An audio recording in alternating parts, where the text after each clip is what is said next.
All right, so we are live. Hello, everyone who is hanging out with us in chat. Thank you for coming, and welcome to Fuzzy Dice, your DM show here on the Exploding Dice channel.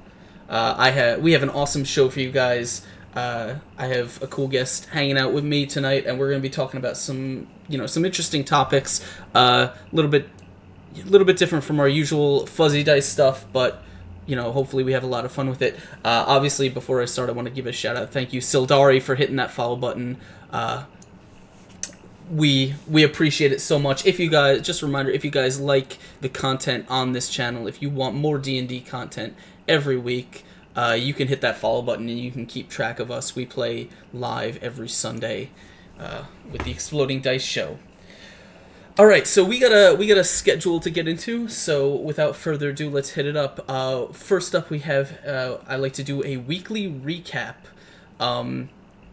As you guys know, here on the Exploding Dice channel, we play Pathfinder live right here every 8 p.m. every Sunday. So here's what you guys have missed, or what you guys may have missed this past week. As we caught up with our party, the Exploding Dice crew. Last Sunday, they had ventured deep into the swamp, the Brinestump Marsh outside of their hometown of Sandpoint, and getting the help of Walthus Proudstump, the self-styled warden of the swamp, the party had made their way deep into the marsh to track down the swamp witch, the old Megas. When they found the witch's house, apparently the witch has been dead for quite a while. So after a strange fight there, they took a map that detailed the swamp itself and all of its locations to the party. Using that map, they ventured down south, where they found a shipwreck bearing the name, the Kaijitsu name, which is actually, the name is shared by one of their friends back in town. So, wondering what that could mean, the players decided to check out a very strange marked cave on the map that apparently the witch had never explored. Inside the cave, they found skeletons dressed in foreign Tien style Asian samurai armor. The skeletons attacked them, and after they were dispatched, they heard an echoing throughout the cavern, which came from apparently the most powerful and more deadly skeleton, who emerged from the cavern, leveled a challenge straight at Marlock, the party's slayer, and Marlock decided to engage this skeleton samurai-looking character in one-on-one combat. There was a fierce battle. Marlock was pretty grievously injured, but eventually the skeleton samurai was destroyed. Among his loot, they found a note hidden in the pommel of the samurai's sword, a note in the Tien language they couldn't read, as well as a chest full of fireworks and other loot. With this in hand, they rested for the night, and they decided to make their final assault on the goblin village. So last week, after fighting the skeleton samurai, the party engaged in quite a lengthy and protracted battle,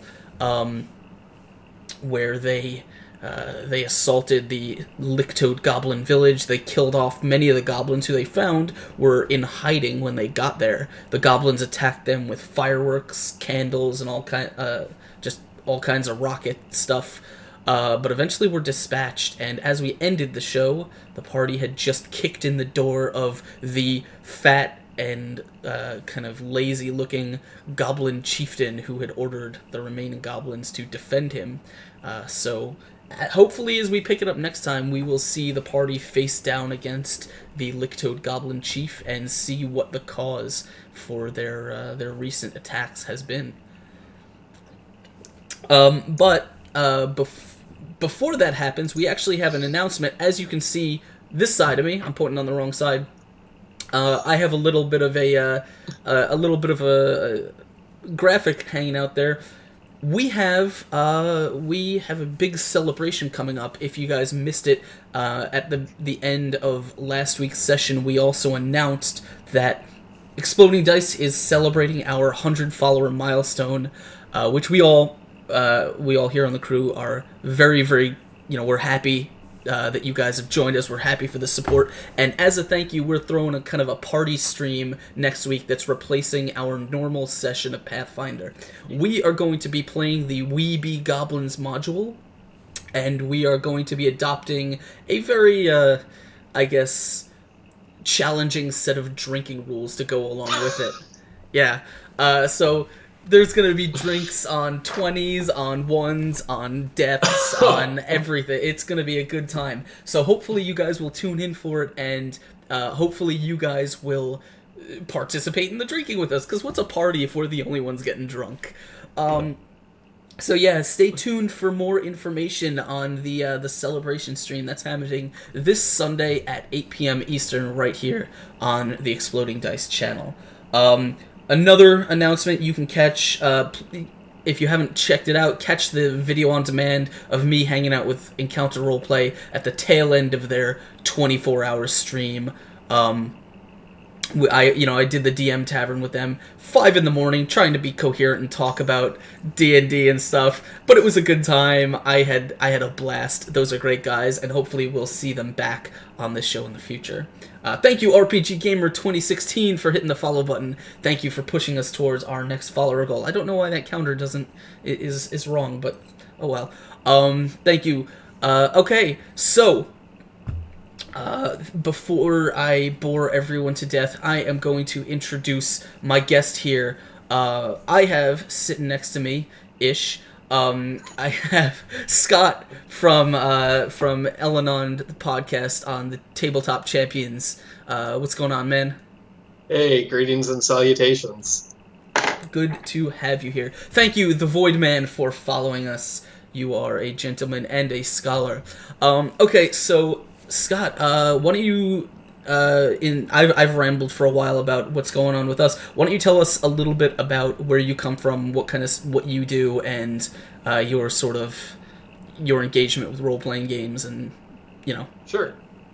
So right now I play as a player on a podcast called Tabletop Champions, which you can find on iTunes or any other app that you like to listen to podcasts on. And that is a 5th edition real play podcast. So it's 5 or 6 dudes all sitting around playing Dungeons & Dragons 5th edition with each other. We are expanding our network right now. In the process, we're going to have 2 new shows early this year that are going to come out, and I'm running one of those. I'll be game mastering for Elenond, which is my new podcast, and that one will actually be a Burning Wheel real role-play game.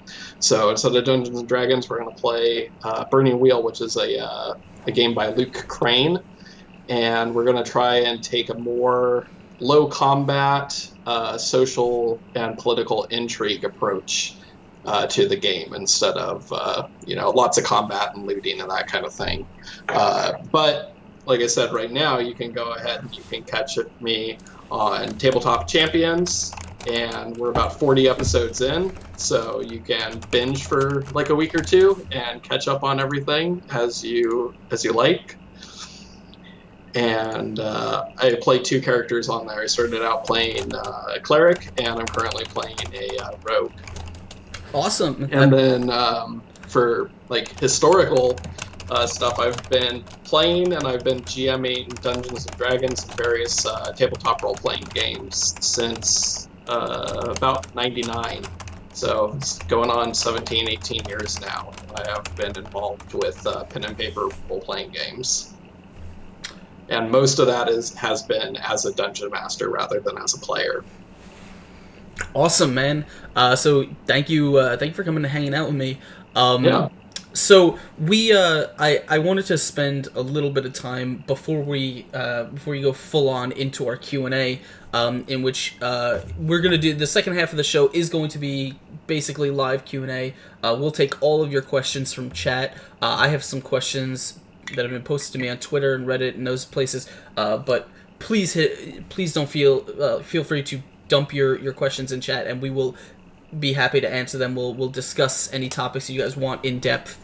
But before we get to that, I did want to talk a little bit about just about your experience. So obviously, as a DM, you're kind of run. You said you're running Burning Wheel. I'm familiar-ish with Burning Wheel. I know some of the very basics about it in the sense of I guess the most familiar I am with it is the I guess the belief mechanic, the whole kind of completing character goals to get points that I guess help you be better at other things. As a DM, do you find a focus on more kind of character driven and narrative stuff to be to be what you're into? Is that do you prefer it to kind of more crunchy systems, and also do you think it makes a better experience for the people that you're sharing your shows with? So I would say there's two kind of different answers to that. I've definitely always been interested in role-playing games from a role-playing standard, or coming at it from the role-playing point of view rather than from the crunch and the rules aspect. I've never been big into min-maxing or anything like that. I try to make my characters something that I want to play first and foremost, and if they're combat efficient is kind of second care to me. I want characters that are engaging and are going to grow throughout the game. So definitely Burning Wheel for me has been a lot of fun because it does, I mean, that's specifically what that game has been designed for, is character development and engaging story play. Whereas I feel Dungeons and Dragons is much more geared towards combat and looting and gaining material wealth as you play, much less developing a character, which there's absolutely nothing wrong with that. It just depends on how you play. And I think that over the years, and maybe you would agree with me on this, I think most people actually play Dungeons & Dragons from a role-playing point of view, rather than perhaps what it was mechanically designed to be. I actually recently had a conversation with someone about D&D, and I forget the exact thing they said, but basically they were talking about D&D, and their comment was like, I guess they wish that D&D had basically had printed in its rulebooks the options, the option, and it's a weird phrase, for DMs to focus more on like the kind of rule of cool stuff, and the more narrative things rather than mechanics. And I'm like, my response was, and that's certainly a fine goal to to want as a dungeon master or a game master, but that's also like, there are systems that do that, and D&D is not one of them. It's a crunch heavy system. That's what it's there for, and you're welcome. The rulebook says you're more than welcome to ignore the rules and the crunch, but it's that's the like, then you can just like, my likening was like, it's sort of like going to the store and buying a Swiss Army knife and saying like, I really only need the knife blade, like, why can't I just use the knife blade? Like, well, then buy just a pocket knife, you don't need to buy the whole Swiss. But I only need the corkscrew, but I'm gonna buy the pocket. I'm gonna buy the Swiss Army knife instead of just buying the corkscrew. Yeah, and then it's and here's the thing is, as a DM, I think a lot of people who kind of get into this story game versus kind of rules, like a crunchy kind of RPG dichotomy, find my position on the subject very weird, because they'll ask me where I sit on the on the spectrum, and I say, now I run Pathfinder. Pathfinder's a very, very crunchy system, and my players enjoy the fact that they can sort of that they can look on the SRD and say like, okay, this is they like being able to engage with the rules. They've never like, we know, like, it's sort of unspoken, but we know that if any player wants to just try something that's maybe not necessarily covered by the rules, like, we'll talk about it. But most players don't. Most players will think in terms of the rules when they have them presented them. But even still, like, even though I run Pathfinder and Pathfinder has its own problems, I still am in the camp where, like, I would always prefer less optimized but more interesting characters that are designed to sort of engage with the world in an interesting way. Obviously, one, because that it's a less optimized party, it's easier for me to constantly provide challenge for them, Yep. and I never have to worry about about that. But at the same time, it's because I'd rather have the party think like I'd rather have a player thinking about an interesting and enjoyable way that they can sort of engage with the world around them, rather than saying like, okay, I have to play a character who is really good at fighting because otherwise he's going to die in combat and be useless. And when it comes to running the games, I'm very much like compelling. It has to be a compelling narrative. It has to be easy. Easy to follow. The players have to be able to follow the train of the logical progression of the plot. I don't want to. We're not running like a dungeon of the week kind of thing, which I know a lot of DMs do, and a lot of DMs are fine with. I'm just like, I had this conversation a while ago.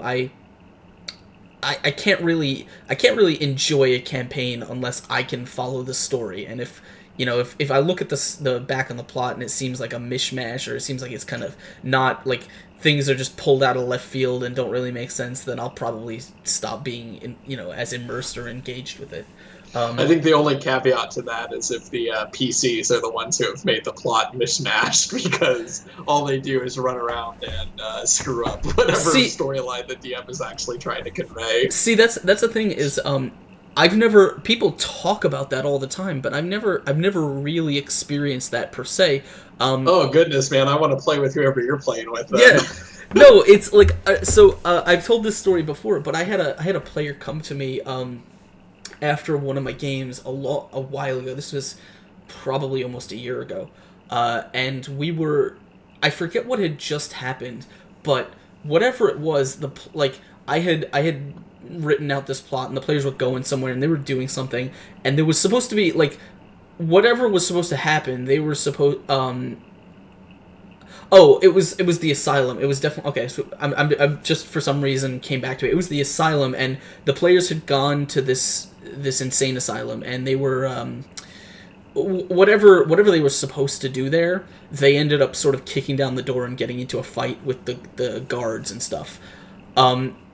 They thought that they weren't supposed to do that. They didn't know that I had basically anticipated. So the player came to me after the session, and he was like, hey man, he just came to me alone. He's like, I'm really sorry that we took your whatever, your story, we kind of just trampled on it. We derailed it, and we went our own way and did our own thing. I mean, I'm sure you worked hard on it, but we were all just kind of acting in character. And I'm like, yeah, no, okay. And then in my head, I'm like, you did exactly what I expected, like what I had planned on, like.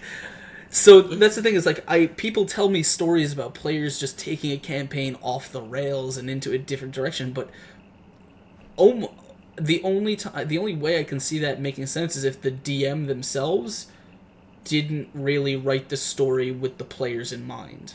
I think you touched on a good point there, which is maybe that the story really only ever gets off the rails if the DM is not able to rein people back in. Yeah. So even if the story goes completely off the rails, like say for instance, somebody decides that instead of progressing the plot along, they want to go and raise a goblin army out in the woods and derail the entire plot, that might be okay.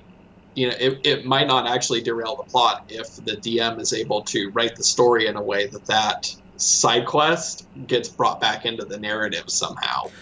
So it really is up to the storyteller to try and fuse everything together and into that cohesive plot, so you don't notice those diversions that players are taking you on. You embrace that and you make that part of the storyline. I think. Yeah, it's so and I think like it's one of those things where as a DM, obviously when you're just starting with a group, yeah, it might be difficult to sort of come up with a plan. Like you don't know how the party's going to mesh together, and you don't know how they're going to start reacting to the events you throw at them. I remember in my Crimson Throne game, like the players were working undercover for this crime lord, and he had them running around the city and doing these jobs that were essentially setting it up so he had his goal of drug distribution in the city was going to get accomplished, because they were laying the groundwork for him to do all that by, clearing off the docks and whatever.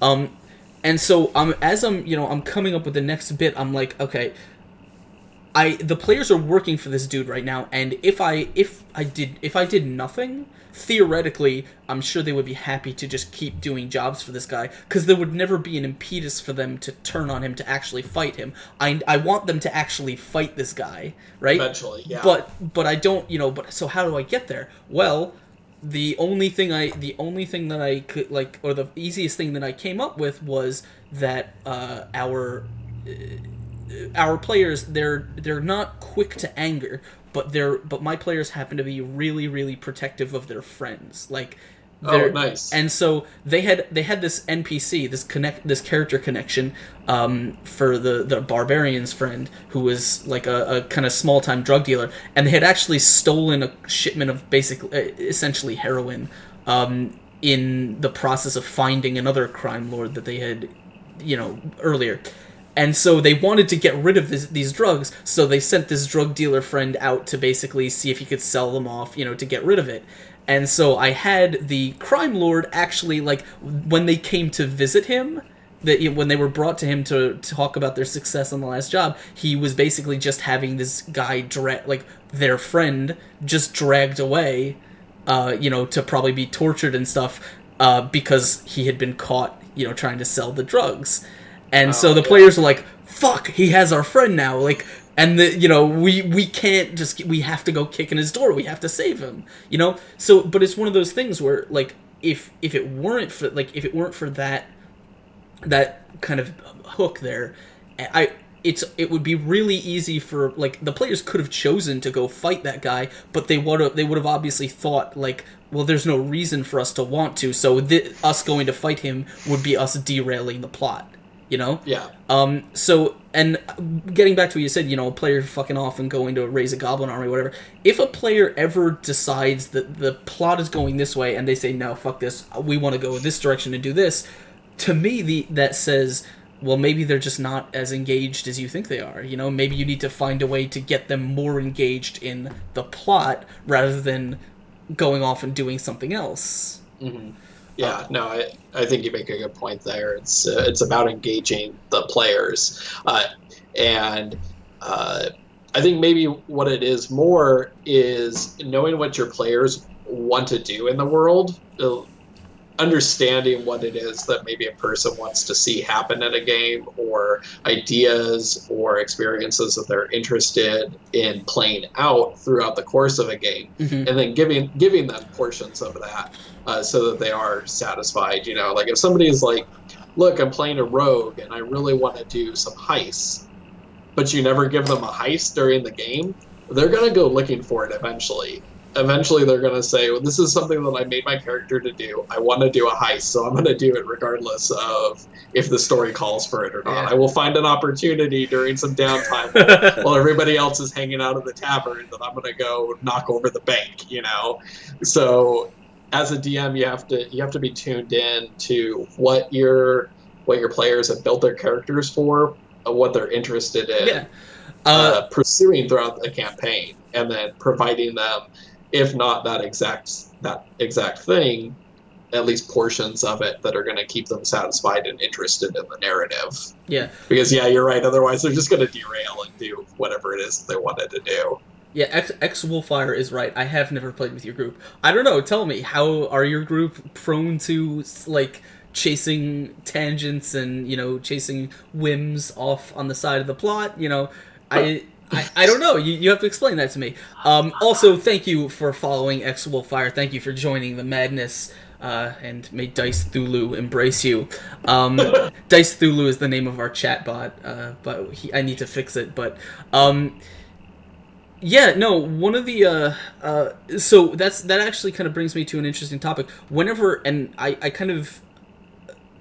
I start talking to a new group, I find that a lot of players are not really used to thinking in the terms of of character arcs, like of things that they want to build a character specifically to accomplish. So what I like to do as a DM when I start a game is I like to always sort of talk about it, like not just what a character is, what they're designed to do, what they're, what they're built for, but I like to talk to a character and say, like, so tell me what this character wants. Like, what is this character's priorities? What are their goals? Sometimes the campaign will call for the character to come into the game with a defined goal already, but sometimes it won't.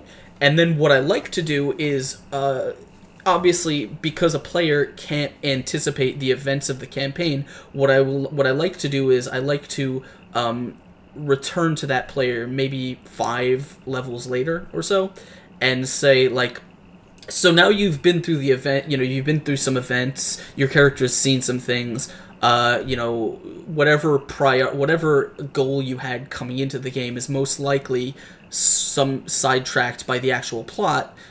Now let's talk about your character. Does your character think the same things? Does he have the same priorities he did? Does he have the same goals he did? Or have those been changed in some way? And then, we'll use those kind of shifting perspectives on the character to hopefully, to help craft a narrative. And then I don't like to work out any character specific, like, story hook. Like, every character hopefully comes built with a hook, something they want to do personally during the campaign that's not the plot. Like, maybe they're going to find their younger brother, or maybe they're going to get revenge on a villain or something like that. I always like to save that till about halfway through the campaign before we start kind of really addressing those things, because if you do it too early, I think the players might lose a little bit of motivation for their character, and if you wait too late, they might either forget about it, or it might become a little less important to them. So I like to find a good place where I can insert those where it's not obtrusive. Yeah, I think that what you said right there is an awesome way to run a game, and that's really what I try to bring to the table as well. And I want to talk about a few of those things.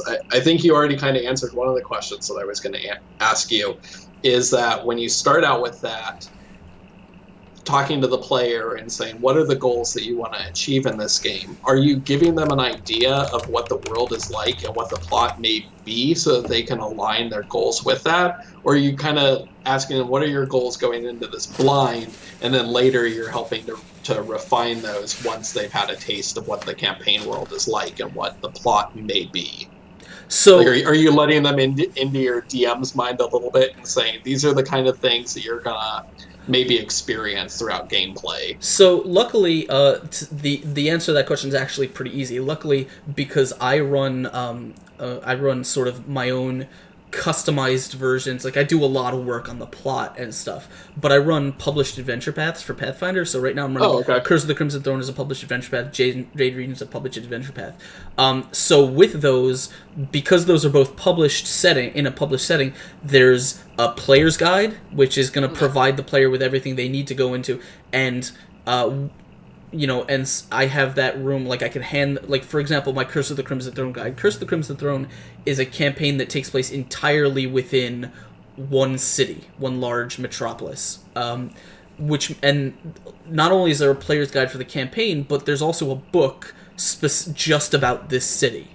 So what I did, so when we were starting it, I handed the players the book, and the book doesn't give any spoilers. It just tells you what life in the city is like, all the different factions, this and that, how the people's feelings on certain topics, religion, etc. And so I hand the players this, and I say, read this, take this, read this. You don't necessarily have to read the whole thing, but skim through it and find a part of it that resonates with you. Something that, because when you hand a player a setting book, every player is going to zoom in on different parts. Some player might focus on the city guard. Some player might focus on the thieves guild. Some player might focus on the folk hero of legend, whatever. And so I'll give it to them to read, and then we'll come, before they've even made their character, we'll come back together and we'll discuss it. We'll say, okay, so like I like to talk to my players one-on-one, like about their like I'll usually put them in a group together to talk about their characters so they can sort of decide or hash out what concept, I want to play a ranger, I want to play a druid, we don't get people stepping on each other's toes. But then I'll take players and I'll discuss their characters one-on-one because I want to, I want to make sure that obviously any details that they need clarified, or if they're thinking about I want to make a character that is, he does this. It might be, I may need to say, well, maybe you want to consider doing a little bit more along this line because it might work better with the campaign, this and that. And so hopefully by the end of it, we've crafted a character that is interesting, comes with their own backstory and stuff. And that backstory is directly tied into the campaign, not in a sense that it's tied into what's going to happen in the campaign, but it makes sense within it, so that like they're going to have details that they can resolve over the course of the campaign. I don't want a character, like I don't necessarily encourage, if we're playing a campaign that takes place in this city, I don't necessarily encourage a player making a character that came from a faraway place and all of his backstory stuff takes, and possibly plot hooks or villains that enemies he might have, whatever, are off in that foreign land. Like, it's never going to get addressed because we're not leaving the city. So I want to make sure they're gonna, it's something that they're gonna be able to do during the campaign and get their enjoyment out of. But yeah, it's a lot of talking. It's a lot of making sure, providing the players with the relevant setting material, and letting them know what is, the tone, the what material is going to be covered. For example, Jade Regent, the players don't know what's going to happen during the campaign. The only thing they know is very basically that it involves a lot of traveling because they're going to make an overland trip across the world. But they don't know the reason why they're gonna that's gonna happen. They don't know, what they're gonna see along the way or where they're gonna go. They just know it's gonna involve a lot of traveling. So, Yeah. So I want to touch on a few things, including what X Wolfire just dropped into chat. Okay. Cool. But my first comment was going to be on the character arc that you were discussing and brought up, and I think that the character arcs and character development are the two reasons why I chose to take the Elenond podcast to Burning Wheel rather than to 5th edition Dungeons and Dragons, because this has been a campaign that I've been working on for 3 or 4 years now at this point. It started out as a 3.5 campaign that I was designing, then it turned into a 5th edition campaign when that came out, and now has eventually become a Burning Wheel campaign, because over time I realized that to tell the story that I wanted to, the system no longer fit. Mm-hmm. With what I wanted to do, which was tell a character-centric story and something that was more based on intrigue and social interactions rather than around dungeon delving and killing monsters. All that stuff still exists in Elenond. There's dragons, there's orcs, there's, Trents, Ents, and all that kind of stuff. It still is a high adventure campaign, but what we're doing is we're taking it down to a very specific level. So with my players, and I don't want to get into this too much because I know that I've got 2 guys in this chat right now that are in the campaign, so I don't want to reveal my hand too much. But we all sat down and we talked about. We sat down as a group and we discussed how we wanted the campaign to look, the things that we wanted to do in the campaign, and then kind of a general idea of what everybody's character's arc was going to be. And so I kind of know where these characters want to go. And like you were saying with Burning Wheel, one of the big things is that you have those beliefs, instincts, and traits. And those really show me what that character is hoping to do in the campaign. And then me as the DM, now I can use those against people. So like I've got a big sticky note on here that on my computer desktop that tells me everything that I can do to screw over my over my players if I really wanted to. Because that's the main motivation in a social campaign. I don't have monsters that I can really set against them, but what I do have is things that can make their lives very difficult. For instance, in this particular campaign, it's a low magic campaign. So magic is shunned and it's feared. So there's a very real chance that if you're walking around casting spells, you're going to end up with your head chopped off. I have spellcasters that are in. I have players that have spellcasting abilities, so that could land them in some deep waters. But that also leads to an interesting character arc, because you can explore those kind of things. What happens when that player gets into trouble for spellcasting? What lengths does that character go to keep that spellcasting secret? And what lengths do other players go to exploit the secrets that that player is keeping? Oh yeah, And I feel like that's all kind of stuff that you can't really do with Dungeons and Dragons. The rules just don't lend themselves to that. And going back to the Swiss Army knife metaphor, rather than using that Swiss Army knife to accomplish those goals, I just said, screw it, let's go out and let's just use the corkscrew. It might be a little bit more complicated than the Swiss Army knife that we're all used to, but it's going to do for us specifically what we want to do in the story that we want to tell. Yeah, I just had in my my Crimson Throne campaign, the players are just experiencing the city. They were there as the city sort of went through riots when the king died, and they got caught up in the middle of that, and they've been in the criminal underworld, and just now as they sort of got a chance to catch their breath, they did a favor for a friend to heal like a sick niece. And when they got back to the city, they realized that she wasn't the only one that was sick. Apparently, tons and tons of people are getting sick. Nice. Yes, yeah, the city. Plague. Yeah, the city is just going into like plague mode, and like they didn't even have a chance to catch get grips with it when the temples are starting to catch on, whatever. But all of that is. So that's a really cool concept to explore. It is. It's one of my favorite module books. It's so good, and I had such a good time rewriting it to make the plot make a little bit more sense, and but all of that aside, the thing that's most interesting to me to play with here is not the story is fine. I wrote the story. There's intrigue. There's horror. All that.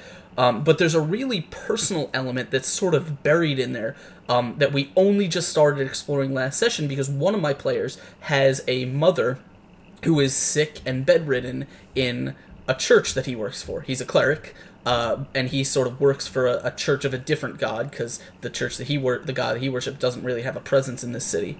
And he works there specifically so his mother can spend her time there, and they can kind of keep her alive and healthy, but she has some kind of terminal disease. We haven't decided what it is yet, but so as soon as this plague dropped, he's realizing now his if everyone's getting sick, what does that mean for his mother, this person that he cares about?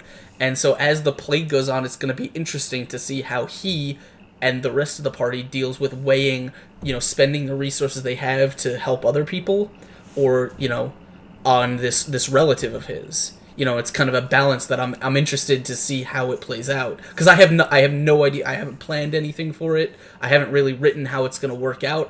I'm totally waiting on his input. So that's a really good point. I want to put that out to everybody who's here with us tonight in chat. Oh yeah, and say that as we're talking about this from a DM point of view, remember that you can also use this advice from a player point of view. When I go into campaigns now and play a player, I purposely give myself things in my backstory that the DM can use against me and for the plot. I invent ways that make my character vulnerable, because as a DM, I know that I'm looking for those in my characters. So, you can help other DMs by taking the things that you want your players to do and reciprocating that and doing that for other dungeon masters, so that they have those things to draw. And I'll give you an example. In the Tabletop Champions podcast, my first character started out, and I purposefully gave myself a sister, and I kept bringing her up in the campaign because I was allowing the DM to use that sister against me, and essentially say, this is somebody that this character cares about, that they're going to want to protect. And so I can do stuff to them to bring the story around, and to make that character have to go through some changes, have to go through some crisis in the game, and that makes it much more engaging for everybody else involved. I think there was a tip that I heard from some DM a long time ago that was like that basically, you know, the whole implication that if a player has a loved one, you know, a relative, whatever, the DM is probably, you know, something horrible is going to happen to that person. Yeah. But the way that I heard the tip phrased specifically makes it seem like, you know, when the DM has, you know, your hometown ravaged by orcs, and you know you come home like a Luke Skywalker moment where your family is dead or whatever. Yeah. You know, that's a horrible thing, and that DM is just, you know, he's trying to get to you, but it's like, is that really a horrible thing? Like, maybe I mean, if like, yeah, it might be if to you, if you created that backstory specifically without the intention of having your character go through that kind of trauma. But there's nothing wrong, like, you know, there's nothing wrong with writing yourself basically a free ticket to basically giving the DM a free pass to traumatizing your character in some way.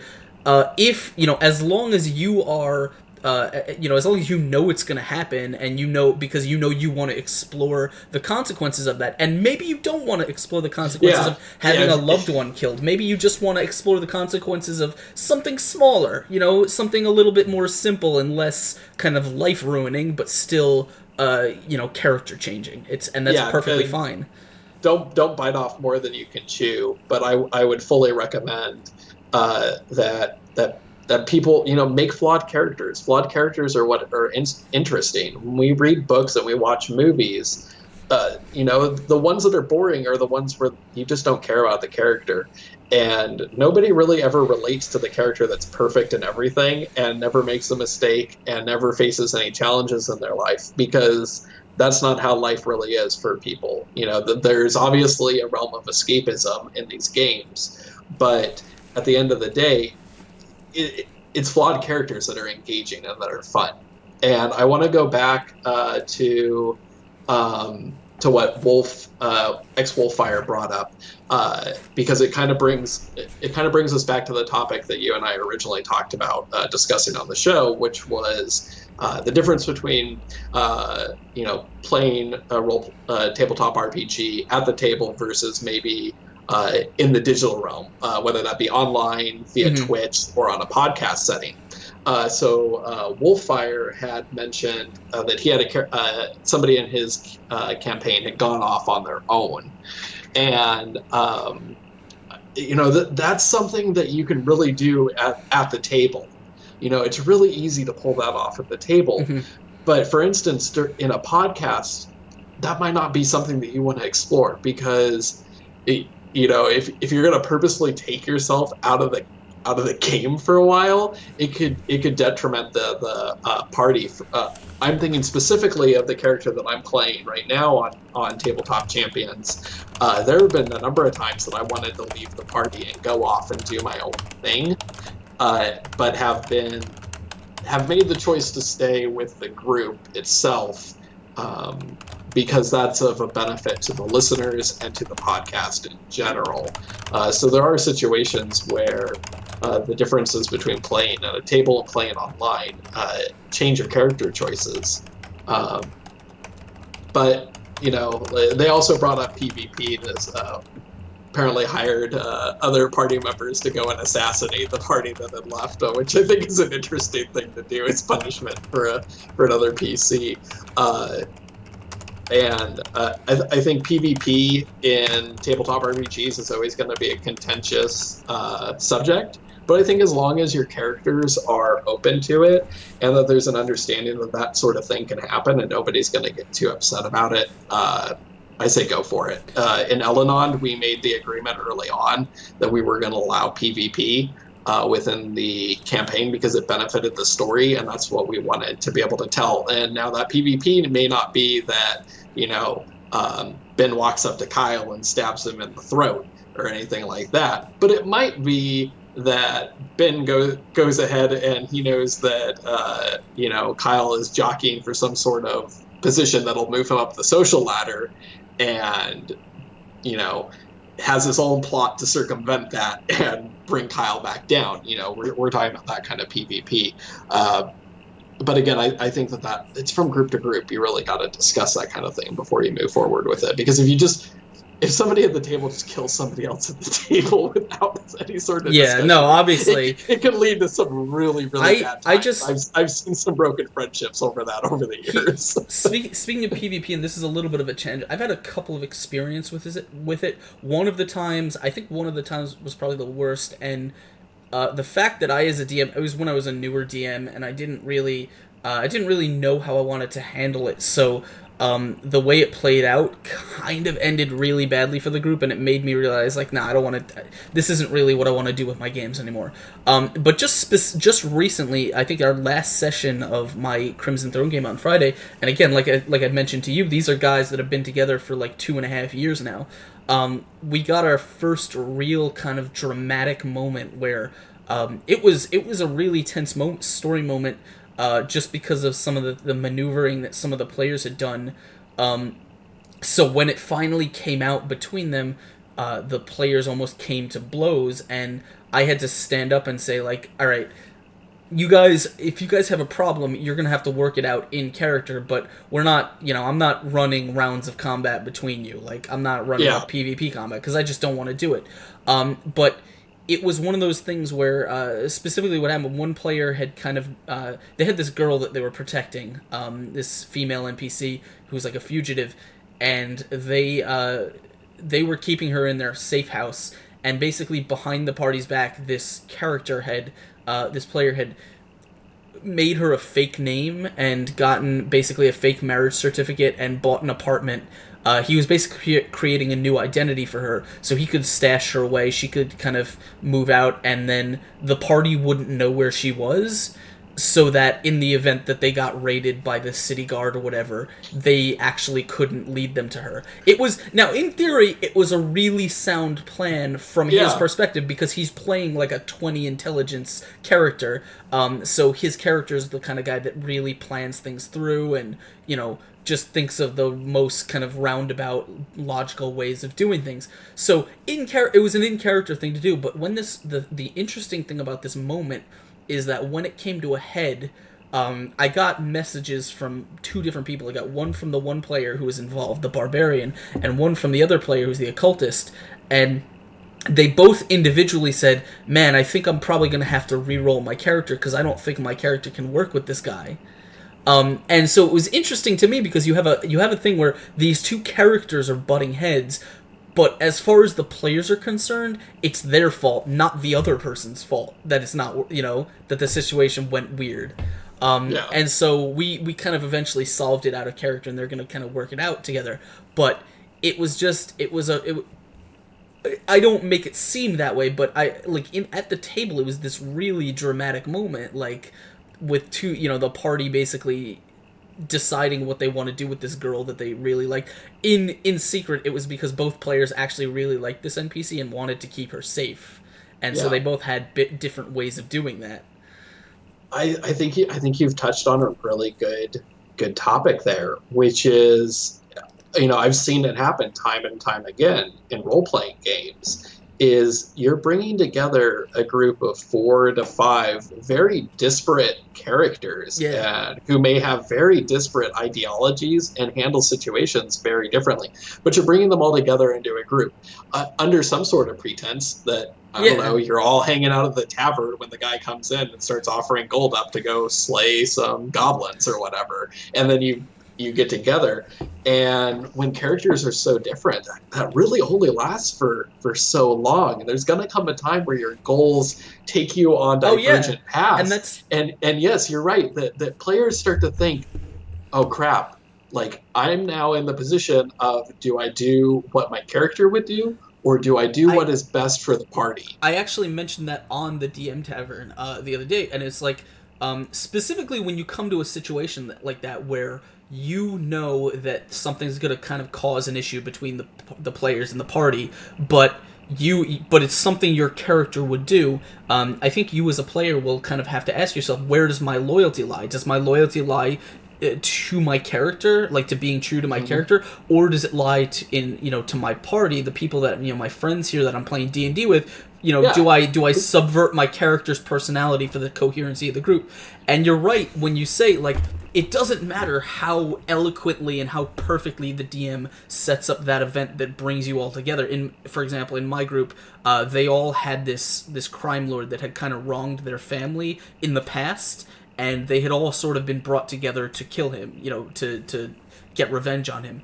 And it worked really well, and it was a really compelling motivation, and it got them all together and acting, as friends and as a unit. But it doesn't matter how eloquent that is, because after a while, the coherency that bred is gonna loosen as the party realize, no, I think this way, no, I think this way, and as they have to solve more and more challenges, it kind of becomes, it becomes a question of, like, who really, which character's method of dealing with things really represents the way the party goes about things. For example, with this character, he's like a 20 intelligence kind of occultist. He thinks things through. He's really kind of not a personable guy, but he likes to be, approach everything really logically and whatever, in ways that make sense to him. And the fact that the party is very sort of straightforward, and they don't really take any roundabout ways. They're not really concerned with hiding their identity, whatever. He told me, he's like, my character wants to help these guys, but I don't feel like I fit in with the way they do things. It's so that's a thing where you have to sit down and you have to kind of talk about that, and you have to make sure that you're, and in my case, I was lucky because the two players were like, no, I don't feel any animosity towards the other guy. Like, that's usually how it is. But it's very possible that if your characters come to a head in the party, especially about a topic that they're both very emotional about, it's entirely possible. It's entirely possible that may cause people to to actually get their feelings hurt in real life. And I mean, maybe not to get their feelings hurt in real life, but that's also what you're going for. I mean, that's the antithesis of that character development and that storytelling, is that if there are people that are ideologically opposed, you want them eventually to come to a head and have a conflict. But we also have to remember that at the end of the day, we're all friends sitting around a table trying to play a game together and have a fun time. So you also need to foster that. I think that this subject, I think you're going to, at least in my experience, very seldom do groups sit down and create all their characters together. Players usually create their characters in a vacuum, apart from everybody else, which means that you have no input about what other people are doing in the campaign. So you end up with these very disparate groups where there's, the barbarian who's hanging out with a scholarly wizard for some reason. And they come from very different backgrounds and have very different points of view on how to deal with obstacles and stress and things like that. But we expect, because we're all playing a game, that we're going to work together. So I think no matter what, it's very, very seldom that you're going to have a campaign where people... It never happens between the group that there are these internal conflicts. I wanted to say, though, that issue is compounded when you're doing a podcast like we do.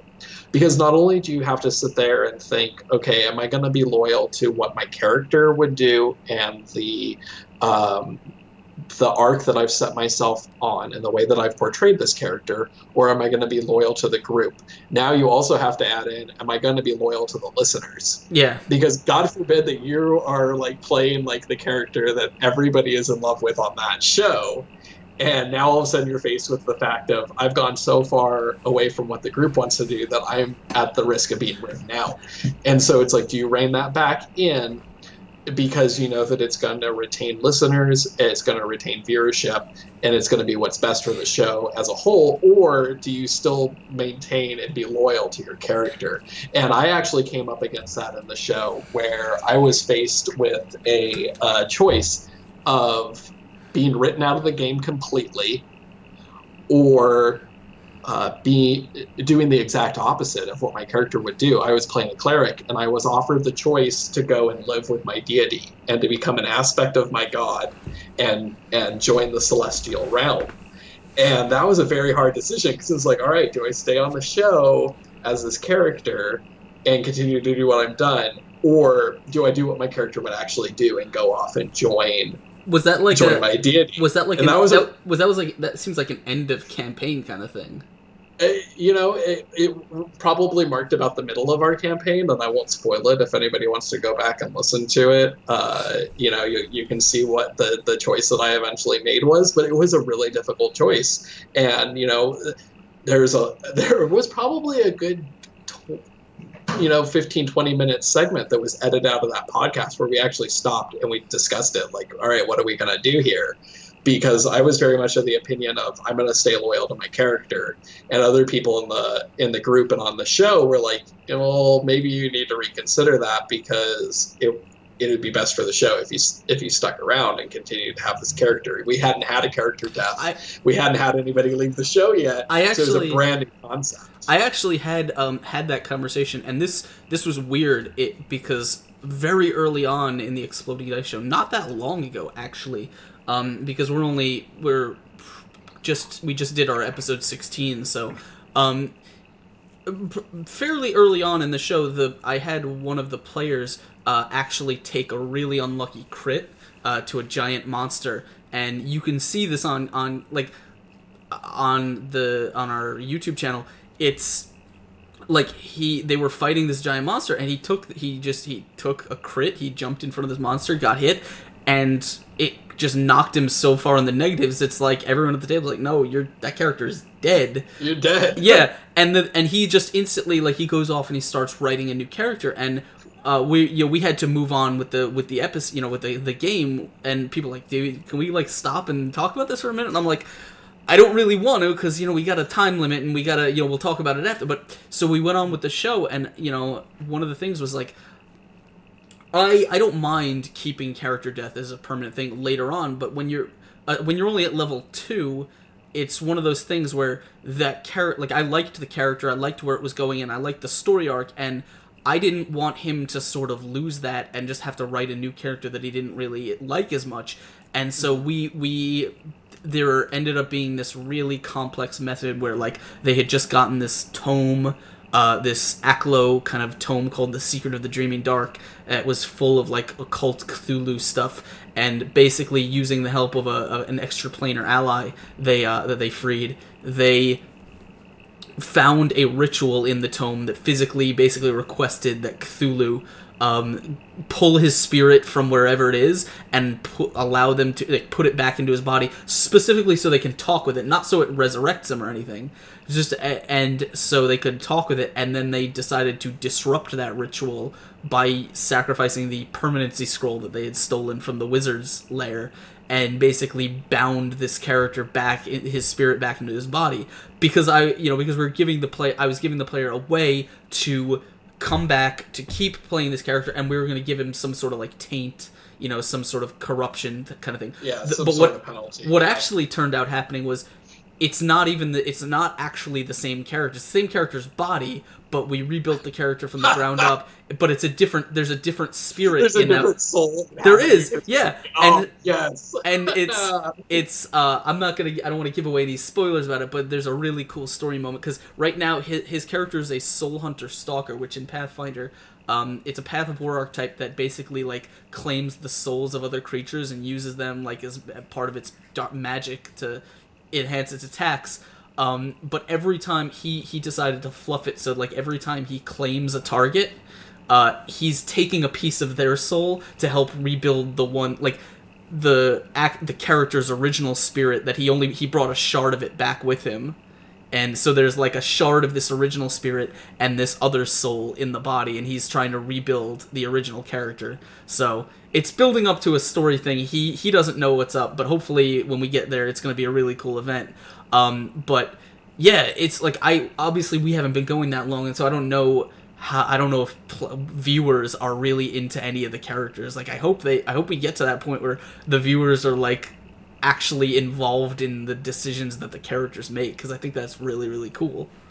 Yeah, we're going through that right now, I think, in our campaign, wherein episode 39, which was just released, and episode 40, which is going to be released here very shortly, the character that probably has the most viewer support has come into some major conflict, and 39 left off on this cliffhanger of what's going to happen. Is this character going to get killed, or is he going to live?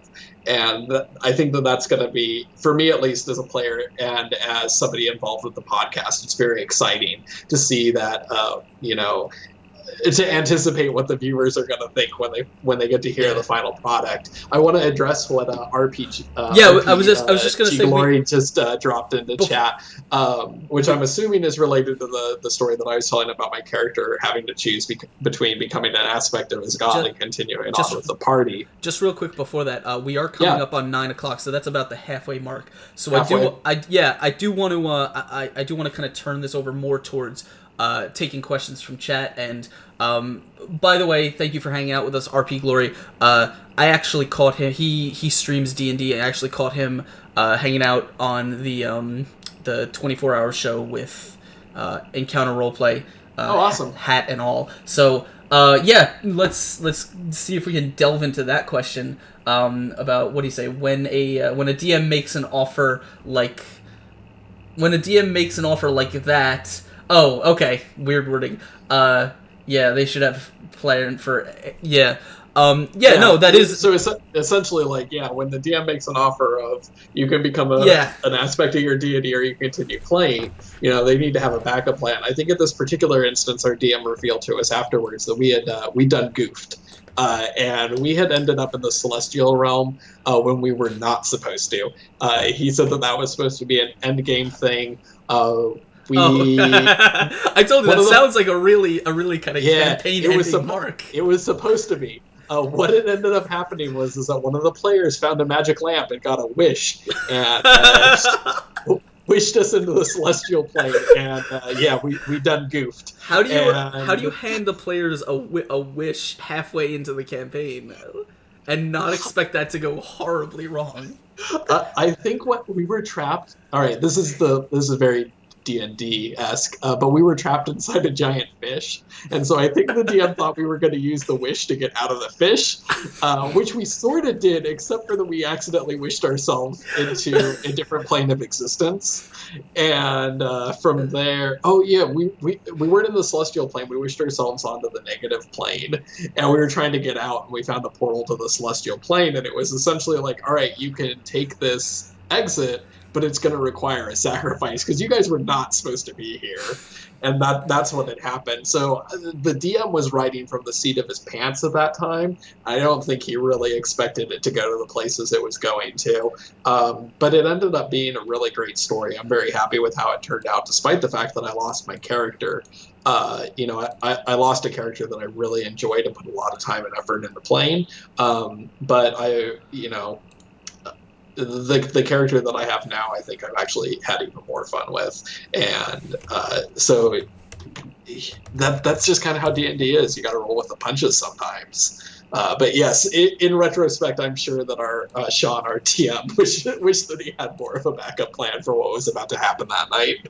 See, I think the thing about me is and you're definitely right that if you are prepared to offer something like that to your players, you definitely have to have something in your pocket for how it's, how you're going to make it work and all the possible outcomes. I am totally on board with that.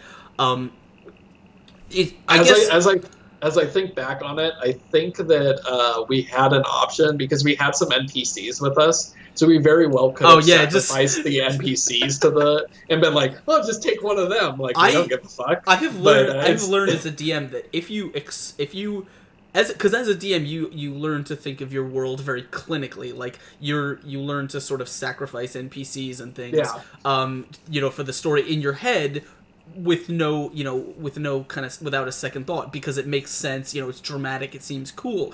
But when you get there, you will almost always find that the players will almost never sacrifice an NPC rather than when they could just sacrifice themselves. Like, oh yeah, especially because I think that if I'm remembering correct, and maybe Ben or Matt in chat can remind me, but I think our options were to either sacrifice a child or to sacrifice my character's sister. Yeah, which goes back to what I was saying about making your character vulnerable and giving that choice. So it's like, all right, am I gonna sacrifice myself, or am I gonna sacrifice my sister in this scenario, or am I gonna kill a kid? Am I gonna go ahead and let my deity accept one of these children as a new angel?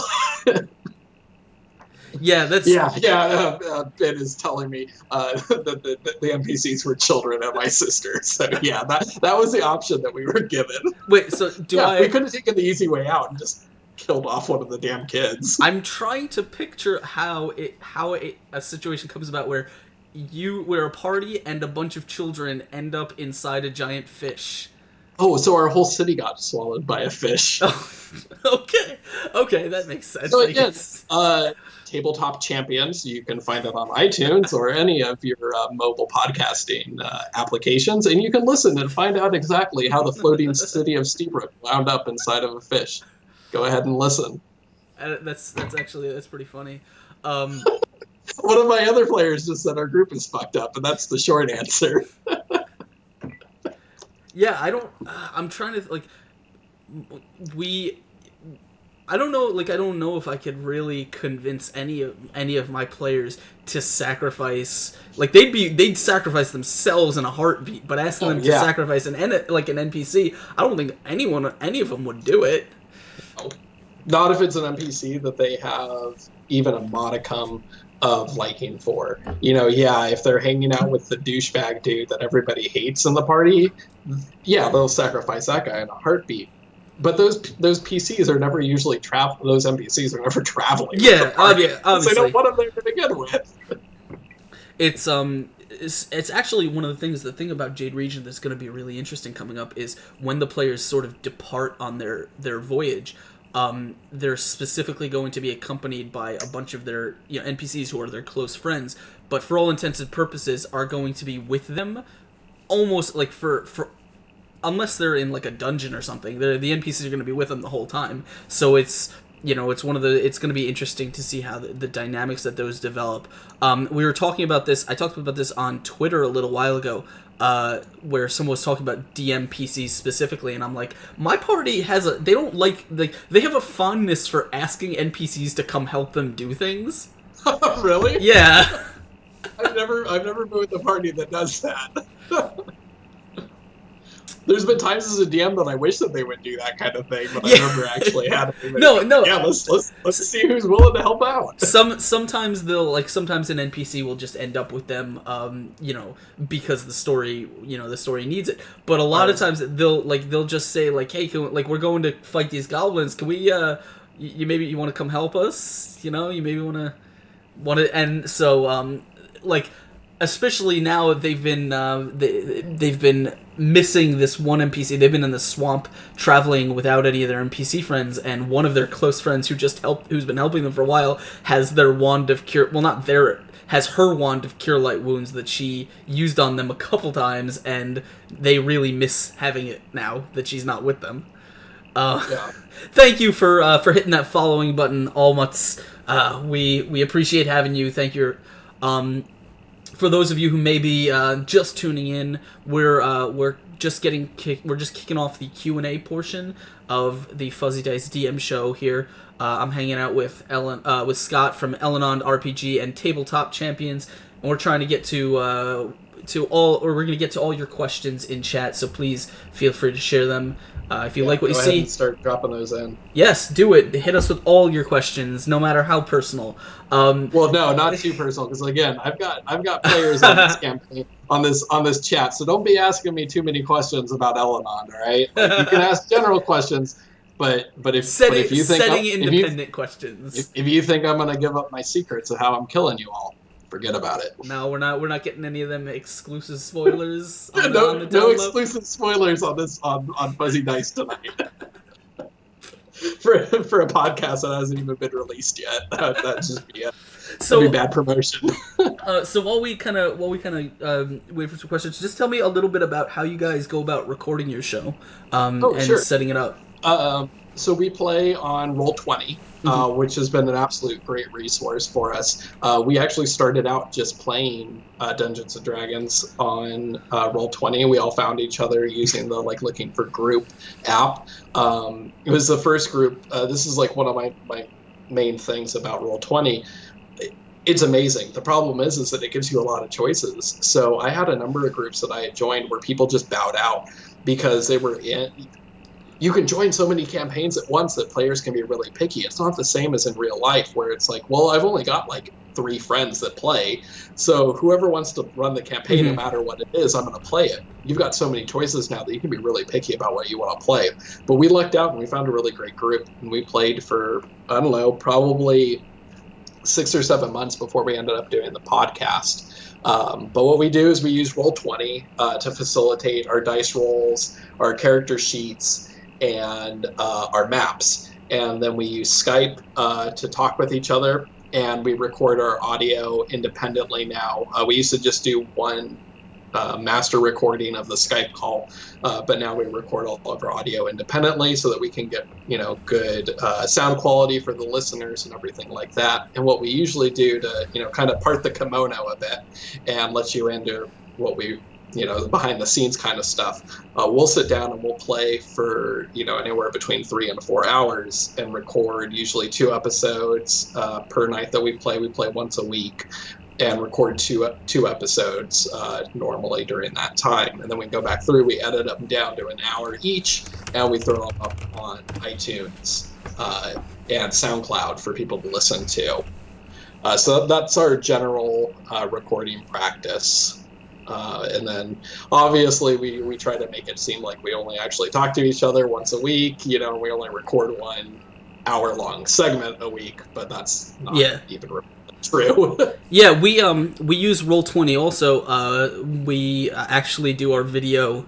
If you watch the back episodes, you can see we do the overlay that I made for the channel is set up basically to just show the Roll20 video.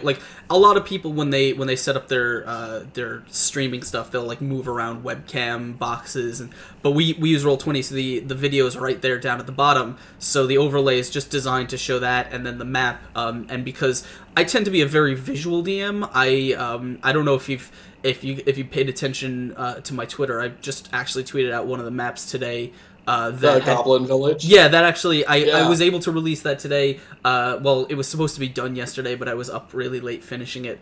But that had just made a debut on the show, so I didn't want to tweet it out before the players actually saw it. But I like to do a lot of kind of high quality maps, and that's why I like to give the kind of focus of that on the show. But we use Roll20 for that, and I'm assuming as a podcast, you guys aren't really, you're not focused on making Roll20 do what what you as a DM needed to do to sort of in front of your players. For example, I use a ton of API scripts and stuff. The way we play, all of the players' skill checks, perception, knowledge rolls, that kind of stuff, are all hidden. The results are hidden from the players. Oh, wow.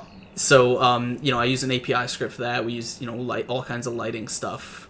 So we do the lighting, and it really depends on the DM. I don't DM that show, so I can't really speak to the things that Sean does on that show. And Sean is an amazing DM, by the way. I can't really speak to the things that he does behind the scenes, but we certainly use the dynamic lighting. That's gone down a little bit since we started playing, because now, as you mentioned, as a podcast, we've got to make sure that everything is accessible just from listening and not from seeing things visually. So we really have got more of a theater of the mind style for the last few months, so that we can appropriately get those descriptions and facilitate that kind of play style to people, so that when they're listening to it, Yeah. they're seeing what we're seeing. It's, we're still using maps, and we try not to rely on that too much, because we don't want to say, oh, I'm going to move to this square over here, because the listeners doesn't know what that means. I think one of the biggest learning curves when starting to do the podcast is saying all your dice rolls, because we can all see it in the chat. Yeah. So I have to remember to be like, oh, I got 14 on my perception skill, instead of just being like, oh, here I roll perception. I got you. And I don't need to say what the number is out loud, because everybody sees it. But that's not the case. What I try and do is it doesn't matter too much with the dice rolls, but it matters, like, for example, when someone rolls a crit in our game, like, they see it on Roll20, but the people who are watching may not see it as clearly, or they may miss whatever. They may miss it. So yeah. Well, plus you got to take a drink and everything whenever you get a crit. So I try and encourage the players to kind of get a little bit more excited. At least let the players know that they just rolled a crit. Thank you, by the way, Terrenius, for hitting that follow button. Thank you for joining us, and welcome. RP Glory said hiding perception rolls. That is a neat idea. It's a really cool idea, actually, because you get rid of that thing of, all right, everybody who rolled over a 15, here's what you see. Yeah, I can go on for a while about the philosophy behind it, but it's not really. I guess when you kind of mention it to every DM, especially people who've never really thought about doing it before, it kind of like that kind of light clicks on in their head, and they know exactly why you're doing it. That's exactly what happened as soon as RP Glory put that out. I was like, I got it. But just to actually give a shout out there, I had learned about it. I had I don't want to say I came up with the idea. I had learned about the idea from a really cool podcast. I don't know if you've ever heard the website DungeonsMaster.com. Okay. They had a podcast that I listened to a while ago, and they had an actual play of a game of Tomb of Horrors, which is one of my favorite modules, and I was listening to it. This was back in the 4th edition days. And the DM had started, he'd started the campaign by saying, like, so I'm going to be rolling, like, your perception checks and probably some other skill rolls for you. You just tell me your modifier, whatever. And it, he said it's, to keep the kind of tension up. And to me, it was like, oh, it's one of those things where when a player rolls a check, they don't, you describe something to them, and they can't, they're not looking at the dice, so they don't know if it's like, oh, did I roll, and like, is this everything there is to find, or, did I roll low, whatever. You can't, so they have to sort of make that internal decision about whether they think there's more to investigate, or not. And the fact that, they're always kind of unsure about, how well they did, and, whatever. It kind of keeps the tension up, and it keeps things a little bit more. I like to. This is the same reason I don't use experience points. We don't talk about that in my game. The same thing. A lot of this. Not? No, not at all. And that's another good topic, actually. Yeah, and the reason is because I like to say my philosophy is I like to take as much meta information as I can out of the hands of the players, so that they don't have to worry about all that. Like, they don't have to worry about experience. They don't have to worry about leveling up. They don't have to worry about their how well they did on their skill rolls. They can just focus on what their character knows, and just focus on, like, role playing and being engaged by what's going on around them. I feel like that is that's a hairy topic right there. Like, I fully agree with the mindset of, level the players up when it's right for the story, and to progress and to add new challenges and all that. But at the same time, I guess it depends from group to group, but at times you're going to have people that, XP is what they're here. That's what they're playing for. They're playing for loot, and they're playing for XP, and they want to get that, and they want to level exactly when they would have. Well, see, that's the thing is determined is good for the plot. That's the thing, and that's one of those things where I'm not shy about, like, letting players, like, if I were to start recruiting for a game, I'm not shy about letting people know that's what we're doing, like, right up front. Like, I'm not gonna bury the lead on that. I'm gonna tell them exactly how I do it. Like, when I play games, like, we play a much slower paced game. Like, for example, just off, how long does an average campaign last for you? Like, level 1 to wherever it's over.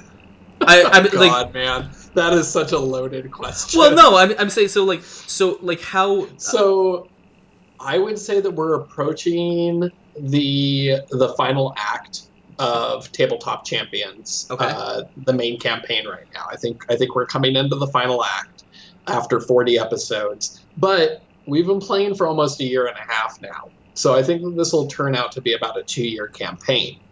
On the flip side, I've played campaigns that have lasted, like 6 months of weekly play. I've also been in a campaign that lasted for 7 years. So, and when I came into it, it had been going on for 5 years. And when I left after 7, it continued after I left. As far as I know, that campaign is still ongoing. Now, when you say going for 7 years, like, what does that mean? As far as like, was there character progression in that time? Like, where did you start and where did you end? When I came in, they were at level 12, and they had started at level 1 5 years No, prior. so you played 7 years starting at level 12? I came in at year 5 playing at level 12. Okay. And when I left 2 years later, we were still at level 12. See, that's interesting. I'd actually be really interested in seeing how that DM handled run that campaign. That campaign was first of all, that DM was the best DM I've ever played for, and that campaign was one of the most rigorous campaigns I've ever been in. And so when I say a campaign, I mean this was one continuous story arc done by one dungeon master, but the player group kind of came and went because life happens. You can't stick. Oh, yeah.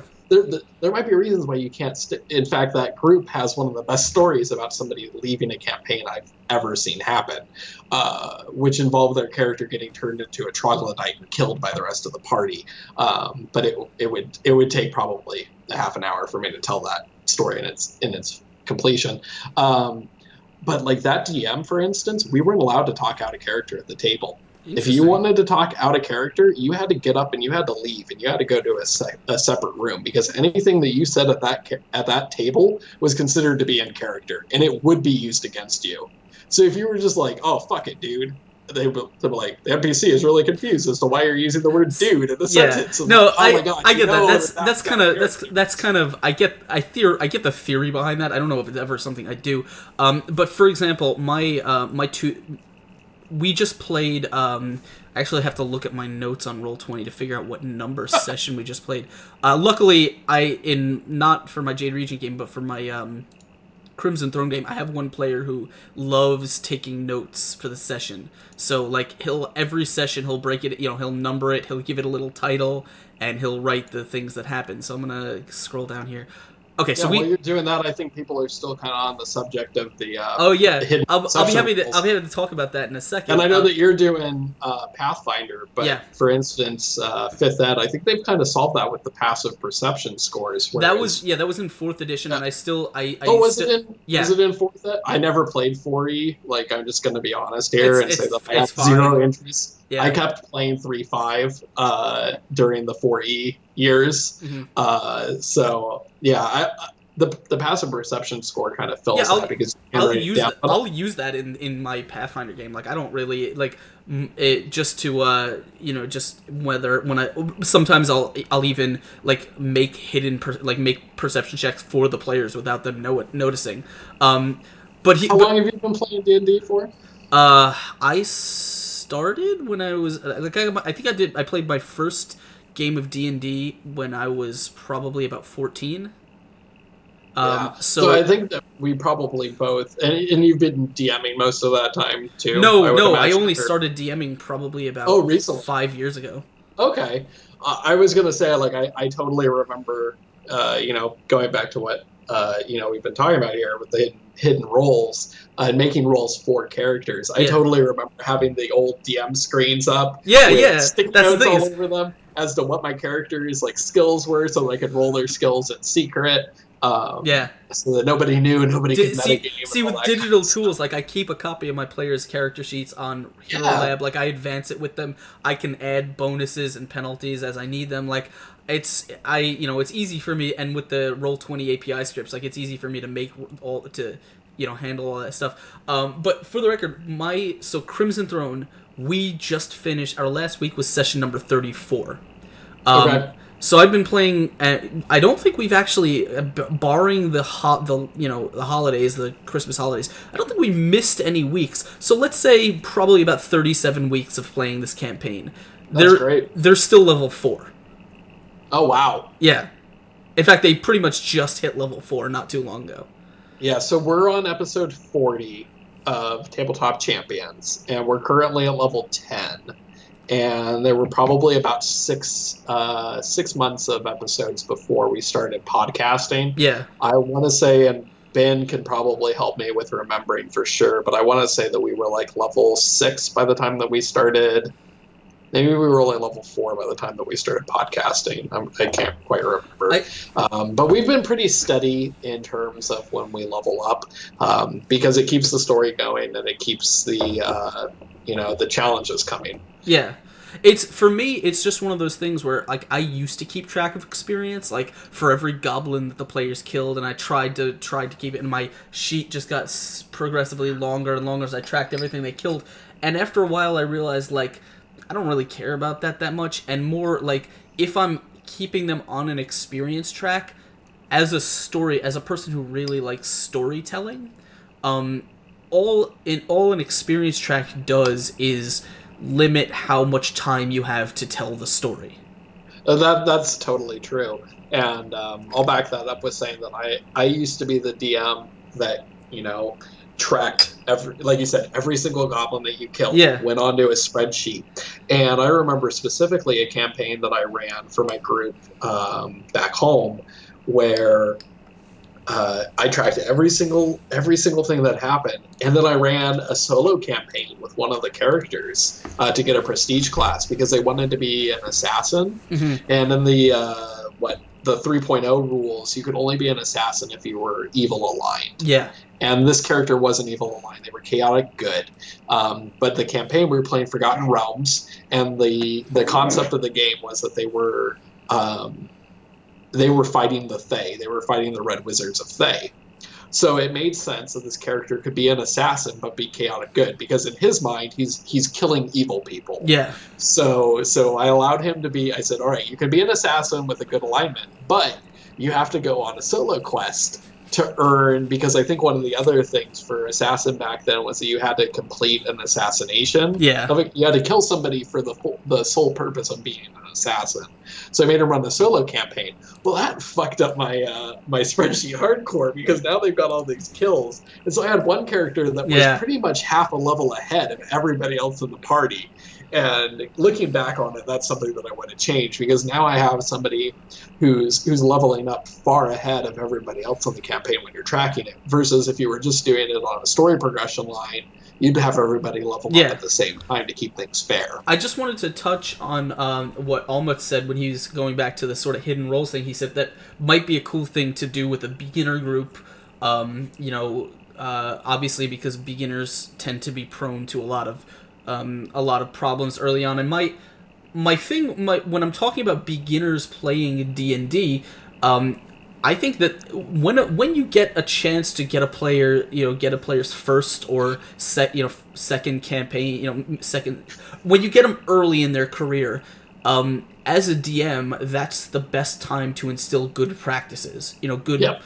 Teach them to be a better player, teach them to like the best ways that a DM can run a campaign, so that you get them used to not being that sort of kind of murder hoboing, min-maxing guy who's only concerned with experience and loot. If they still turn out that way, that's whatever. But at the very least, it's a good running a beginner campaign is a good way to introduce players to new ways of doing things, because if you don't, they're going to get that influence from somewhere, and you might as well teach them the best practices that you know. On that same thread, as a DM, go out and play in as many campaigns as you can. Go and join as many groups as you can, and try and circulate like who you're playing with, because you're gonna find groups that are all different. I played with a group that was very min max, and I had never been a min max character or player before, and I moved to a different state, and the group that I wound up with was very into doing the min max thing, and it changed my whole way of playing. Whether that's good or bad, it doesn't matter, because I got that experience. The more groups that you're involved with, the more it's going to add to your repertoire of tools that you can use for DMing. And now with the fact that actual play podcasts and Twitch channels are catching on, you have so many opportunities to learn from new DMs.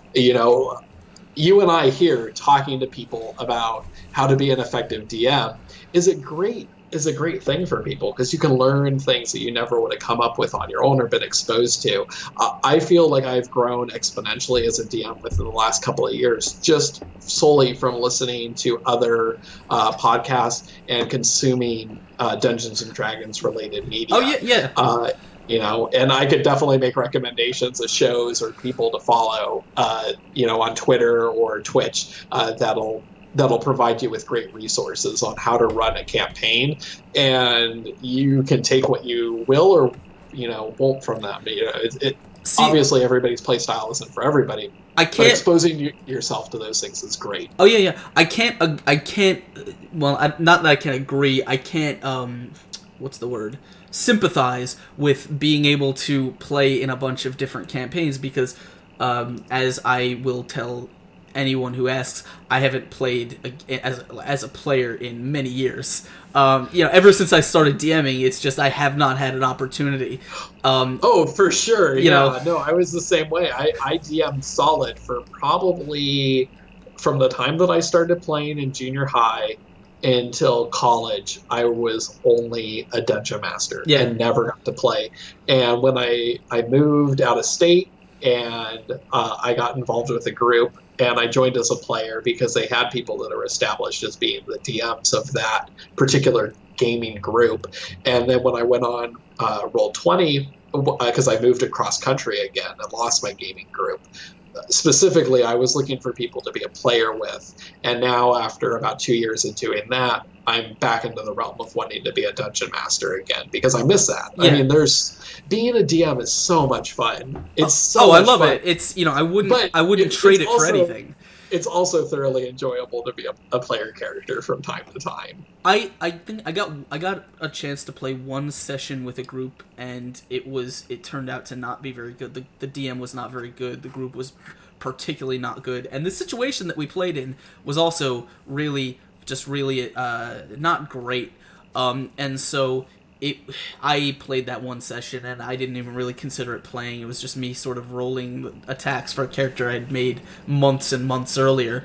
But yeah, going back to what you're saying about just listening to everything and learning from everyone you can. As I'm by schooling, I'm an illustrator. So when as I was growing up and as I was going through college and all this stuff, as an illustrator, one of the things I would do is I'd consume all these, just video games and comic books and, art from all over. And it's a process of seeing, like, someone who does something you find really cool, like the way they draw, the way they draw skulls or whatever. And you just see that and you're like, man, this is really cool. I'm going to find a way to work this into my own thing. I'm going to take the bits that I can from this and kind of make it my own and work it into. And so your own style is sort of an amalgamation of all the things that you find really cool from around you. And as a DM, I think it's exactly the same. The more of other styles that you consume, the more people that you engage with. And that's why I love being able to bring on, to have a show here and bring on other DMs and talk about these things, because, hopefully, like I said, we've got guys in the chat who, for the first time, they're hearing things about the way they can handle perception checks and experience checks and things they may have never have thought about. Hopefully I want moments like that where I can hear things from other DMs and say, oh, that sounds really cool. I'm gonna try working this into my to my campaign. It's how I learned to do some of the things that I've had most success with. Things like character contacts and just all kinds of other things that I've introduced into my games and have had success with. I learned from other people, and you always gotta be learning new things and expanding your horizons. It's great. And as RPG Gamer says, yes, it's sometimes fun to torture your players. Oh, absolutely. Like not their characters. Their characters, no, but the players themselves, yes. What questions you got from Twitter? Let me find those. I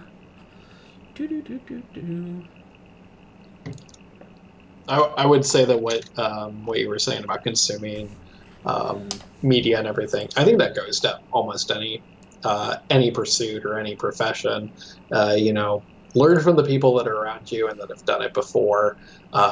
See what they do and adopt their best practices, or mold their best practices into a way that fits how you see the world and how you want to do things. You can never have enough examples of things to do. And even in a crunch-heavy game like Dungeons & Dragons, we still have this vibrant community of homebrewing and homebrewed rules. So there's always there's always the option to bring new things into a campaign, into a system that nobody's done before and nobody's seen.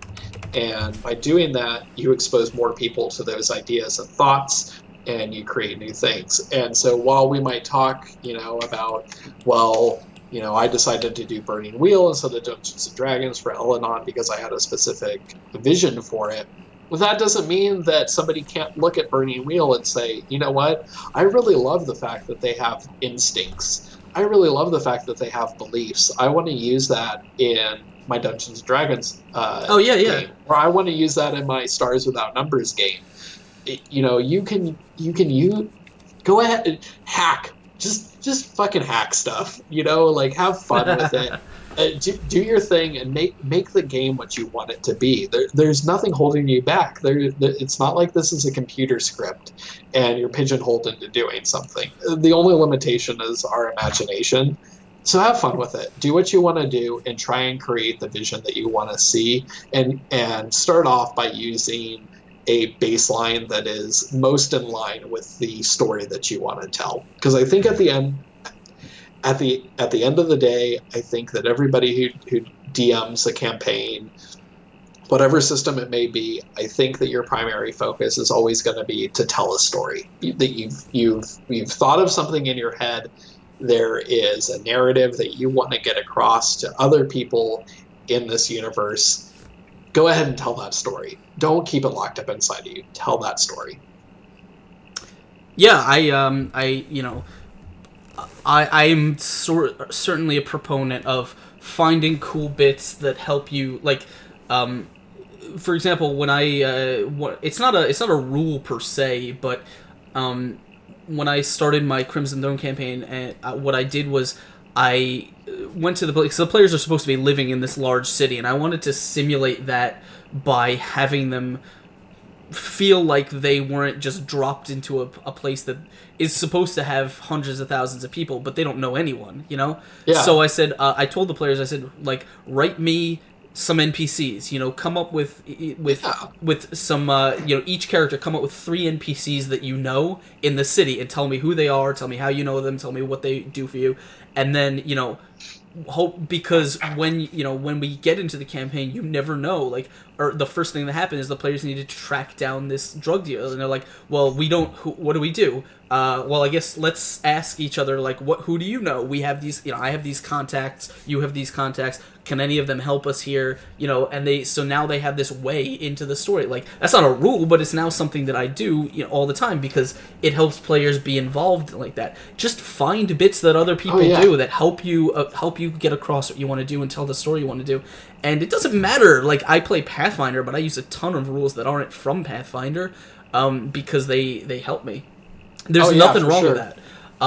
There's a great mechanic in Burning Wheel called circles, and it's for finding NPCs and creating NPCs that are going to be helpful for you during play. Mm-hmm. And so you roll and you say, well, I know this person in town who does this thing, and they can help me in this particular situation. And you essentially make a roll to see if they're around at the time that you're looking for them. It's great.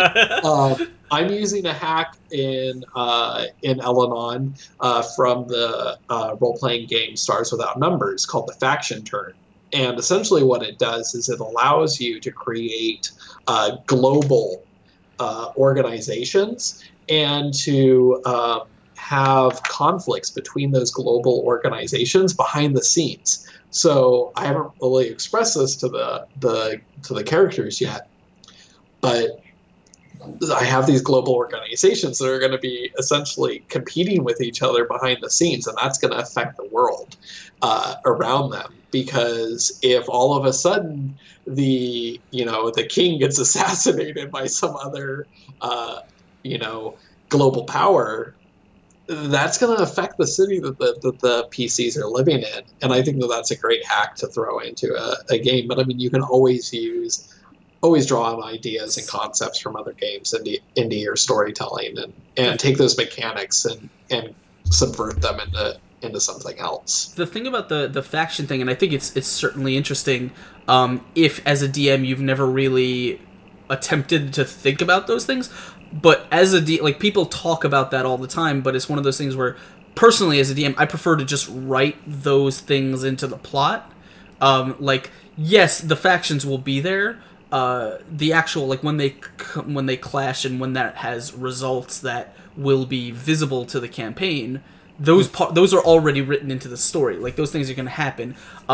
So I'm not, like, I don't need to sort of I've never really taken the time to sort of use a system that I guess kind of hangs all that outside of the campaign. Like, so you're constantly thinking about those things, because if it's not going to show up in the campaign, I don't really, like, yes, I could think about it, but I'd rather just, like, in my mind, okay, these two factions are at war, eventually, blah blah blah. And I've never really spent time on figuring out how these two entities might clash, aside from the ways that it's going to show up in the campaign, unless it does come up in conversation or something, in which case I'll usually just make something up and then we'll roll with it, But yeah, I've never used a rule system for that. I just sort of write it directly into the story. But RP Glory was saying, he was asking about switching to Burning Wheel. Was that something that you actually had to convince your players to do, or like? Switching to Burning Wheel was something that I had to convince myself to do, and then something that I had to convince my players to do. It's so far outside of the realm of what they are used to. The people that I'm playing with on the Tabletop Champions podcast are primarily new players. And by that I mean they've really only ever played 4th edition or are brand new to role-playing games. And so to drop them into something that is so disparate from what Dungeons and Dragons is, it's not even a roll. I mean, it's not even a D20 system. It's a dice pool system. So unless you've played something like Shadowrun in the past, it's not something that you're familiar with. So it took a lot of talking people into. Plus the whole just the burden of creating characters in Burning Wheel. It's so daunting. I think that we, on average, took about 3 hours to create each PC in the game, and that was me and the player sitting down via Skype and going through the rulebook and figuring out what they wanted to do. At this point, it still takes me about an hour to create any NPC in the game, and that's only if I have a clear picture of what they are doing in the campaign and what they've done in the past to create their life paths. RP Glory brings up Adam Kobold, which is exactly what introduced me to Burning Wheel. And so if you're interested in Burning Wheel, I highly recommend that you check out Adam Kobold and Roll20 Presents on YouTube or here on Twitch, and check out that sort of content. The strengths and the weaknesses of Burning Wheel primarily are Burning Wheel is amazing at telling character-driven stories. It's not very good at telling other types of stories. You know, if you want to do something that's combat heavy, that is reward based, it's not great for that. But if you want to tell interpersonal stories, you want to create dynamic character arcs, you want to tell a social story of intrigue or horror, it's great for that. If you want to recreate Game of Thrones, Song of Ice and Fire, whatever you want to call it, it's amazing for that. If you want to retell Lord of the Rings, probably not a good idea. Because everything, I mean, simple combat is done with one roll. You let a roll fall where it will, and you take that result. I mean, if my characters wanted to get into a combat, unless it's a combat that is directly tied to one of their goals in the campaign, all they have to do is make one sword check, and if they pass that sword check, they killed the person. End of story. It's not a half-hour combat scenario. It's just all right, you killed that person and you move on with the game, because that's not what you're trying to tell. You're not trying to tell a story about who's the greatest warrior in the realm.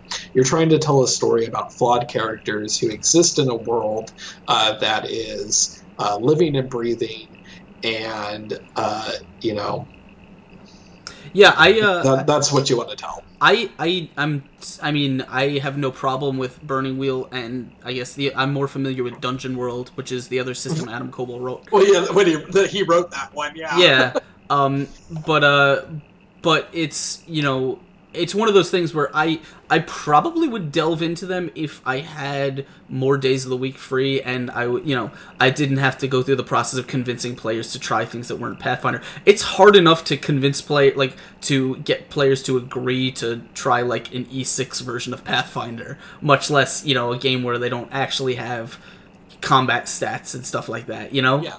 Had I not been playing with these guys for the last year and a half, would I have asked them to join me and play a Burning Wheel campaign? No way in hell. Yeah. There's no way that I would ask those people, just ask random people to play this with me. It was primarily done on the predication that we had established trust between the two of between all of us, and they were willing to go out on a limb and try a brand new system that is so mechanically different than what any of us had done before. We're all learning it, and not to give them too many free plugs during this episode, but Roll20 they've made character sheets on their system thanks to Adam, who is running a Burning Wheel campaign on there. That was part of this Fuzzy Dice show is sponsored by Roll20. God, I wish. That'd be nice. No, they're definitely cool, though. They're definitely cool, yeah. And I've seen them promoting Burning Wheel a lot. So if somebody had not written those character sheets, there's no way that we could be playing Elenond right now. There's no way. The math and the computations that go into making those die pool rules is insane. There's no way I ever would have attempted this, except that Roll20 has made it incredibly easy for us to just make a character and then press a button and get the results of our rolls without having to really understand the mechanics behind those rolls. I gotcha, yeah. And that has made it so easy for us to jump into this and make it a less intimidating situation than what it could be. And so that's one of the situations where technology has really helped us as a community of role players to try new things and to test out systems that we would be too scared to try out before, and say, well, this is what I know. I know D20 systems. I'm comfortable running that. If I was going to sit down at a table and try and run Elenond, I would still be doing it as a 3.5 or a 5th edition game. Yeah. Without question. So just as a reminder, we're coming up. We got a couple minutes. We got about 15 minutes left here. Yeah. If you guys have, for all of you who are just joining us, thank you guys for coming to hang out. This is Fuzzy Dice, your DM show here on the Exploding Dice channel. I am hanging out with Scott from the Elenond podcast and Tabletop Champions. If you guys have enjoyed the show, if you like the content that you're seeing here, if you like the discussion, please hit that follow button, and always you can tune in every Tuesday for more interviews with cool people, more DM talk, and getting your questions answered and just hanging out. Also, I'll hit that plug later. So if you guys have any questions, we're here to answer DM questions, RPG questions. Throw them in the chat. We're coming up on the last 15 minutes here, so we'll try and answer them as quickly as possible. Just get through some cool some questions if you guys have them. I'm just gonna throw one that I got on Twitter, which someone sent me a message asking how I handle magical loot and other sort of treasure in the game. Ooh, that's a really good question. Yeah. So I think it's become more relevant with 5th edition, so it's a good thing to touch on. I think 5th edition. Bear in mind I haven't actually DM'd 5th edition, but I did DM a couple sessions of it, but I haven't DM'd a campaign of it only because I've been running Pathfinder campaigns. I run 2 as it is, and while I wouldn't mind running 5th edition, it would involve me starting a new campaign, and I just don't have the time for it. But I liked the mechanic that they introduced that attempted to help cut down on sort of the belief of players that they constantly need to be fed magical treasures and stuff, to be kept at the appropriate power level. I, as a DM, I really honestly have to try and restrict the treasure I give to players a lot because I don't want them to sort of become too focused on just gathering immense wealth. I want them to focus on maybe finding 1 or 2 really cool items and, making those part of their character rather than, having a trailer full of magic swords that they found in every chest they open. Yeah, no, absolutely, because I think that's one of the drawbacks to 5th edition is they changed that so heavily that if you're going straight from 3rd edition to 5th edition, yeah, you're gonna screw up magic items. Yeah, it's a culture shock a little bit. They're now supposed to be super rare, and we're so used to handing those damn things out like candy. It's like, here's a +1 sword, there's a +1 sword. The damn things are lying about everywhere, and now it's like, Snatchinator just dropped into chat, who's Sean, the DM from Tabletop Champions, that he's handled magic items poorly. As we heard before with a magic lamp. Yeah, we went in with this predication that we were playing 3rd edition, and we very quickly realized that magic items in 5th ed unbalance things very quickly. See, and I think that kind of resonates with me a little bit as a DM, because even when I'm running Pathfinder, my preference, and I tell players this outright, is I'm always on the side of, I like keeping players lower on the wealth scale. And this is why I like E6 as a method, because it's like the longer that I can keep the players feeling sort of, I guess I don't want to say mundane, but not sort of bathing in riches, means the longer that I can keep them kind of engaged with normal, feeling like normal people, and things that go on around them. Like, you can have these powerful people and events happening around them, and they still feel, they still have an impact. When the player's facing down a dragon decked out in +5 armor with a +5 sword and stuff, you've kind of, you're still playing a fantasy campaign. You still got that kind of, that aspect of it, but I think you've lost a little bit of the magic that comes with a player sort of encountering their first magic sword in a campaign. Yeah, no, I totally hear you, but at the same time, can we all admit that facing down the dragon with a +5 sword, it's +5 armor, is fucking epic. It's cool as hell, and there's definitely a place for it.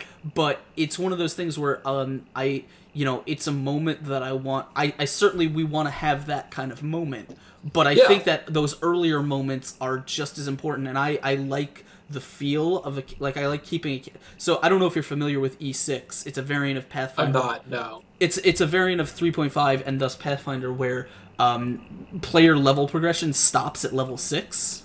Okay. And they still gain, they can still level up after that to gain feats, but they don't get stat advancement, and they don't get class levels. So the idea is that, that whole thing where when you get higher levels, things just sort of turn into superhero rocket tag.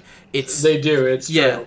It's to sort of stave off that and keep things at a more down-to-earth level. And I think it's cool because to me, the appeal when I first heard about it was like, I like the idea of being able to take players through an entire campaign, right? Like, they start from nothing and they eventually beat the big bad guy and they've saved the nation, and then they're still they're still low enough level that you could theoretically just start them up on a new campaign and they don't have to change characters. They're not like level 20 and they just have to, re-roll and start a new campaign from level 1, because you can't challenge a group at level 20. You can't have them start a new campaign there. I was just about to say that. Yeah. I've always had that problem wherein you hit a certain plateau with level and it becomes very difficult to write a challenging combat scenario that still fits within the plot of the game. It starts to get very difficult for the DM in those terms. Yeah. And so those mid-level campaigns, I feel like that's where D&D is its absolute best.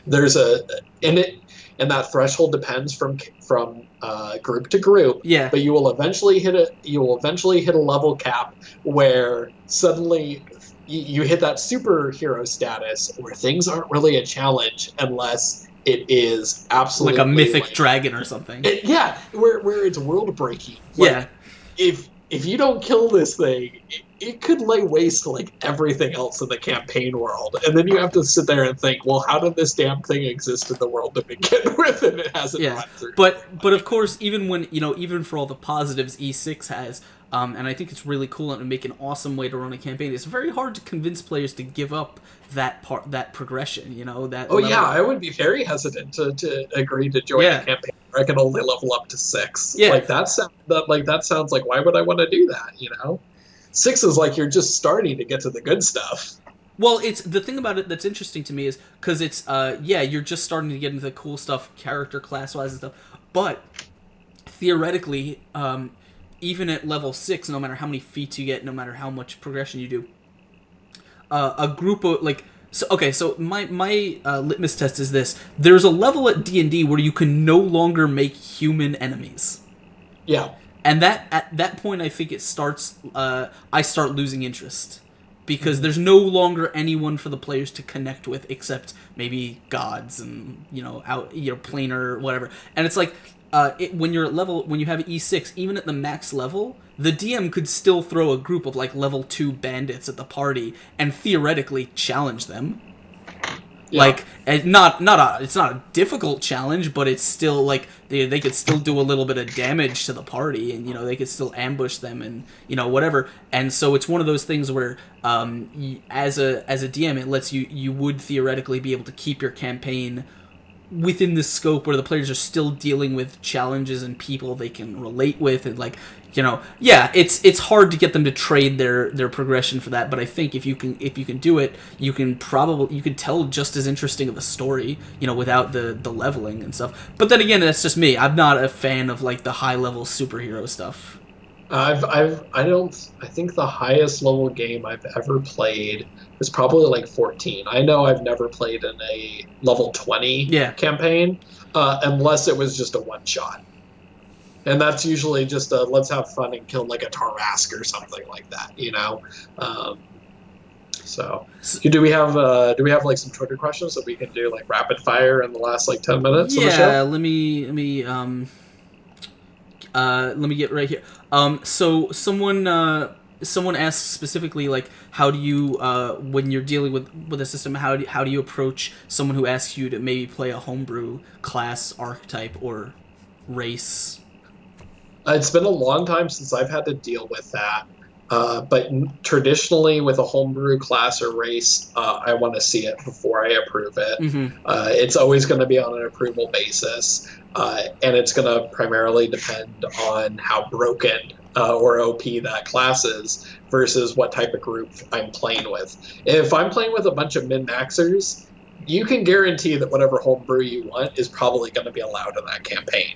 If I've got a bunch of players that are focused on character development and RP, it's going to be less likely that I'm going to approve a homebrewed class unless it's within the, that same kind of power structure that the base classes are in.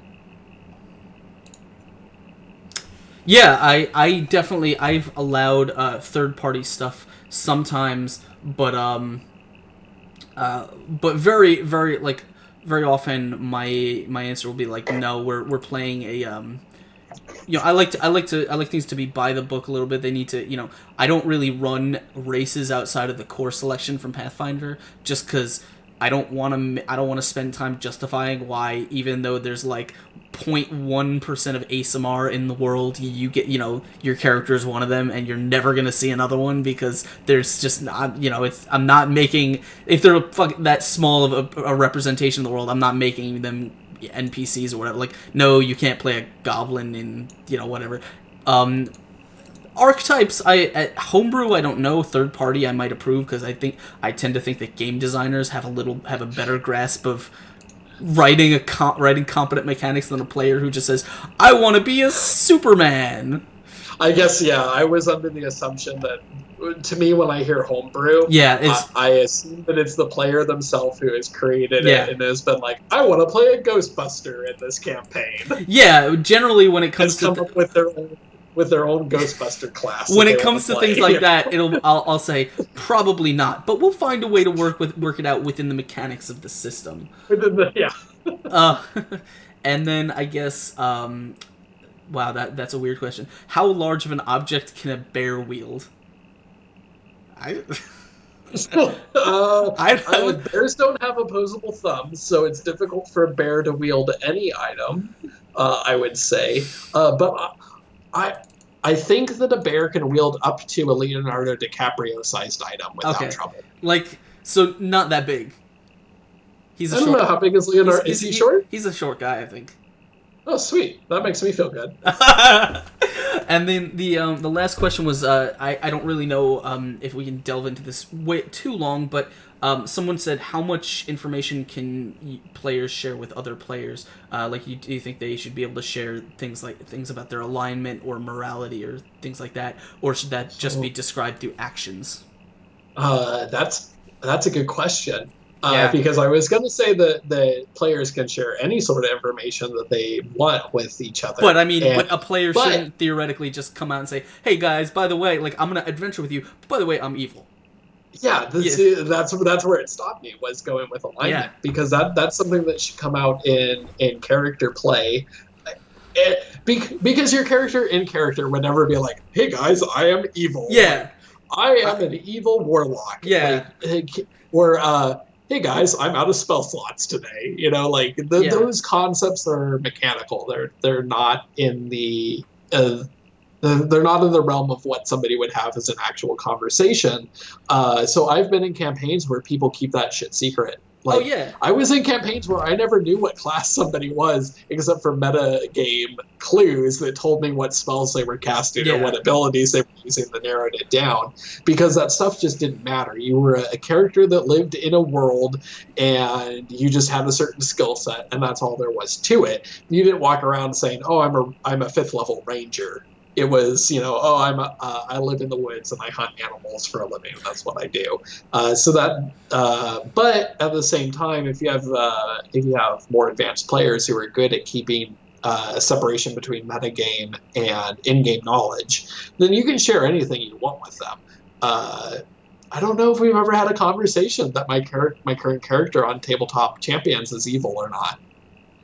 And would that make a difference? We got a paladin in the group, and my character is lawful evil, or neutral evil. So I think I echo the sentiment in that I don't think those are conversations that the players should have outright. But it's certainly it's certainly a conversation that if the players in character decide that it's important to talk about their personal values, they can have that conversation. They can lay those things out in character, but encourage that. But specifically saying like, "Hey guys, by the way, I'm evil and I summon demons. Deal with it." That's a before game or after game topic. It's not something that the character would probably just wander up and say, because it's not really something. Because to them, it's not something they'd think about. It's just sort of a normal whatever. It's part of who they are. Unless your character has a death wish, and for some reason in the middle of town you're like, I summon demons, because more than likely in any campaign world based around the medieval times, your character is DOA as soon as they announce that they are in cahoots with demons. Yeah. So I think that's probably going to be the last question that we're going to get to for tonight. Thank you guys in chat for hanging out with us. Thank you guys for asking your questions. Before we wrap this up, I'm just going to kind of hit a couple announcements and plugs. So what is coming up this week? What can you guys expect to find on the Exploding Dice channel? Well, coming up this week, if you guys haven't been watching the thing, it's right here. Where is it? Yeah, right there, next to my head on the Twitch stream. It's a big banner that says, this Sunday we are having our 100 follower celebration. To celebrate. It's a big milestone for us being a new channel here on Twitch. So I hope you guys, if you have your Sundays free and you like D&D and you need a fix and you want to come drink with us, stop by, say hi, have a drink. We'll be playing all night. Some weeby goblins. We'll be getting very, very drunk, and hopefully you guys will join us in that. It should be a great time. And maybe if we get some followers, some retweets on that thing that night, I'll do a special little announcement, some secret news that may be coming up. So tune in for that. That is replacing our normal session this Sunday at 8 p.m. right here. Also, you can catch the replay of this video or all of our videos on our Twitch profile, or they also go up on our YouTube page. The link, the button is right down below. And please make sure to follow us. You can follow me at Askren. You can see my name right here. On Twitch. You should also follow Scott at Elenond RPG. Tune in to follow for all the news that's coming up about Exploding Dice and all the things that I like to do. So yeah, before we bounce out of here, Scott, why don't you tell everyone where they can find you, plug whatever you'd like to plug. Yeah, thanks. So you can follow me on Twitter at Elenond RPG. Please check out Tabletop Champions on iTunes or on any podcasting platform that you choose to listen to. It's at Tabletop Champions is just the name of the podcast right now. You can follow the podcast on Twitter at Tabletop Champs. We also have a Reddit. And please keep an eye out for Elenond RPG. That will be released on the Tabletop Champions Network coming up shortly. We have 2 episodes recorded so far that'll be released soon. And we also have a third show coming out, which will be called Tabletop Go. We didn't discuss that at all, but what it is it's a rotating DM game. So every hour or each episode, we randomly choose somebody to DM that episode with no prep and no no time at all to determine what the story is going to be for that episode. And it's a real shit show. So so we got a couple of new offerings to keep an eye out for on the Tabletop Champions Network coming up soon. So please look for that. And in the meantime, you can listen to Tabletop Champions on iTunes at your convenience. Awesome. Yeah, thank you, Scott, for coming on and hanging out with us. Yeah, thanks for having me, man. Thank you for answering questions and talking about your show. And obviously, as always, you are more than welcome to anytime you want to come and hang out and talk DM stuff on a Tuesday night. We'd love to have you back. Yeah. So as I always say, thank you guys for coming and thank you for hanging out. Thank you for following and supporting Exploding Dice and making this awesome for all of us. We're going to get out of here. You guys have a good night. Take care. Good night, everyone.